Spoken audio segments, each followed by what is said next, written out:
जय गणनायक गणपते जय जय जय गणराज। जय त्रिशूल त्रिपुर हरे त्रिगुणातीत महेश। जय जय गुरुवर इष्टवर राधा बरि हृदेश। सो जय जय भारत भारती जय जय भारत देश।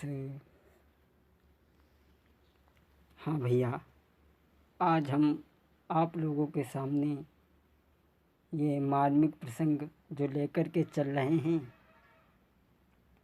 भक्त नरसी के बारे में, किस तरीक़ा से भगवान ने बहन रामा का भात भरा और किस तरीक़ा से नरसी ने भगवान के ऊपर विश्वास किया। आइए देखें। नरसी जो थे ये जूनागढ़ के रहने वाले थे और ये 5 भाई थे। सबसे बड़े भाई का नाम विक्रम था और नरसी सबसे छोटे थे। ये नरसी पूर्व जन्म में कौन थे, थोड़ी सी बात हम आपको बताते चले। पूर्व जन्म में नरसी एक शेर थे। एक पथिक जंगल से होकर के दाऊ जी की यात्रा करने के लिए जा रहा था और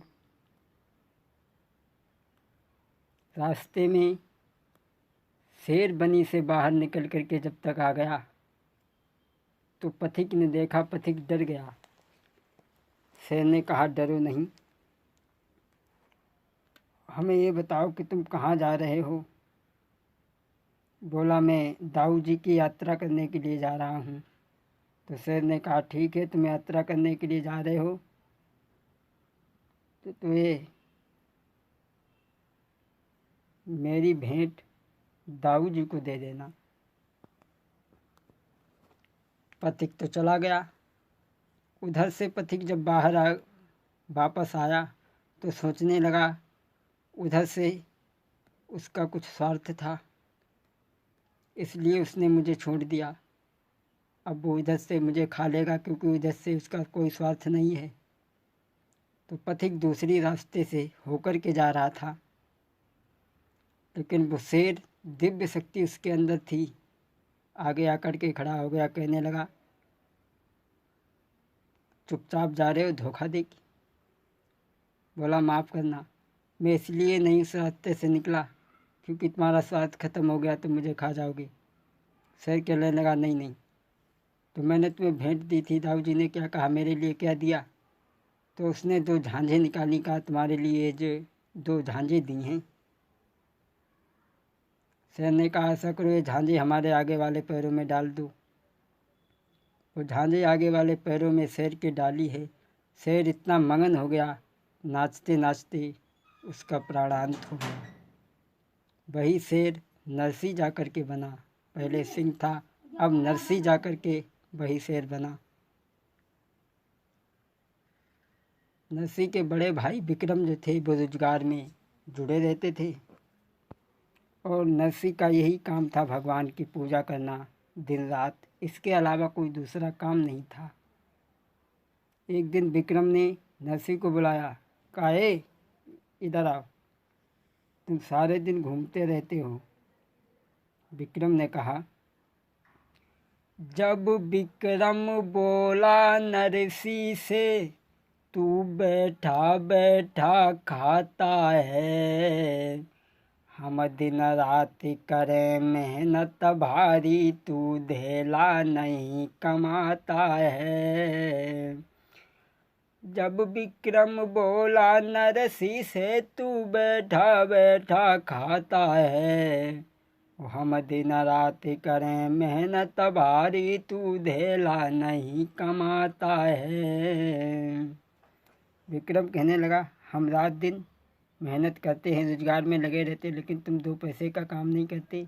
अरे जो काम करते हैं तब तो गुजारा नहीं हो रहा, खाली घूमने से भला कहाँ गुजारा है। तू यहाँ से मंदिर में जाता है और झालर शंख बजाता है, और तेरी नाई निभेगी साझे में अपनों ले बाँटू कराई है। कहने लगा, अरे काम करने से तो इंसान का गुजारा नहीं होता, खाली बैठने से गुजारा कहाँ है। विक्रम कहने लगा, मैं ये नहीं कहता हूँ कि तुम भगवान का भजन ना करो, लेकिन सुबह शाम करो, बाकी जो वक्त मिल जाए पैसा पैदा करने की सोचो। नरसी कहने लगे, भैया एक बात कही। बोले, कहो। तो नरसी बोले, भैया पूर्व जन्म के भावों से मानव नर देही पाता है, और वायदा करके राम भजन का जीव जगत में आता है। अरे वायदा करके राम भजन का जीव जगत में आता है। भैया बोले नरसी, मेरी मानो मेरे भैया, तुम भी ईश्वर का भजन करो। दिन भरी भैया काम करो, सुबह को प्रभु का ध्यान करो। दिन भरी भैया काम करो, संध्या को प्रभु को भजन करो। बोले, भैया मेरी मान जाओ, भगवान का तुम भी भजन करो, दिन भर काम करो, लेकिन शाम को भगवान का भजन करो। और बोले कि तूने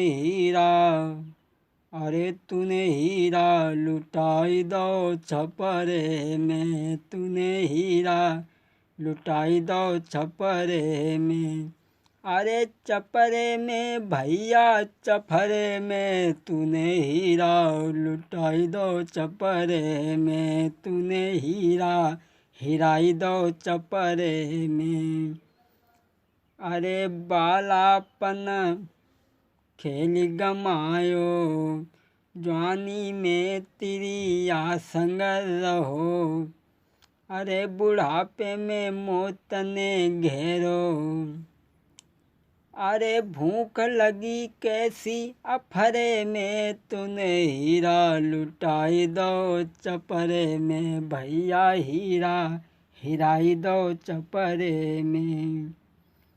जो ये बात नरसी की विक्रम ने सुनी, विक्रम कहने लगा, इसका मतलब है कि तुम हमारे गुरु बन रहे हो, और गुरु बनने के बाद में तुम्हें शिक्षा दे रहे हो। ऐसा करो, अब तुम्हारी साझे में नहीं निपटेगी, तुम अलग हो जाओ हमसे, हमें तुमसे कोई मतलब नहीं है, कोई रिश्ता नाता नहीं है। नरसी कहने लगे, भैया तो मैं अलग हो जाऊंगा। और नरसी को उसी समय विक्रम ने अलग कर दिया है। और नरसी जब अलग हो गए तो काफ़ी धनमान मिला। सोचने लगी, अभी हमारे पास में धन दौलत बहुत है, बेटी की शादी कर दें।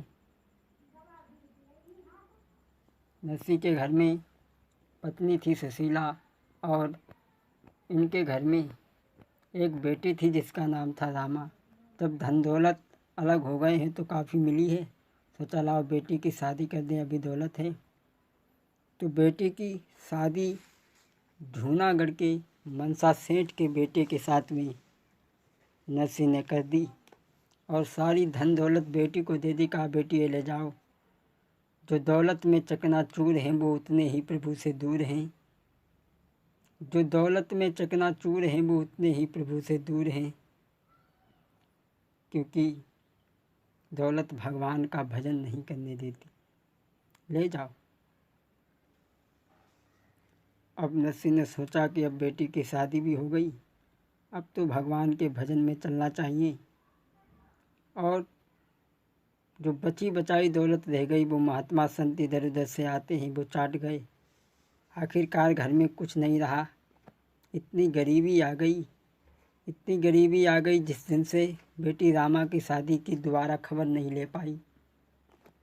और यहाँ तक कि कि बेटी रामा की एक लड़की हो गई, वो शादी के योग्य हो गई।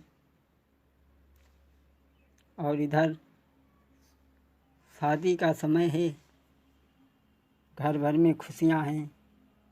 रामा उदास फिर रही है, सोच रही है कि जिस दिन से मेरे पिता ने मेरी शादी की आज तक मेरी खबर नहीं ली। दिन भर तो आंगन में यूं ही डोलती रही। संध्या को अपनी सास के पैर दबाने के लिए रामा जब बैठी है तो रामा की आंखों से आंसू निकलने लगे। सास कहने लगी, बहू क्यों रोई? बोली, माँ, इतने दिन हमें बीत गए यहाँ आए हुए, मेरे पिता ने मेरी खबर नहीं ली। अब इतने दिन यहाँ बीत गए, शादी हुई के आई है, और ना जाने कौन सी भूल बनी, मेरे बबुलन नाई बुलाई है।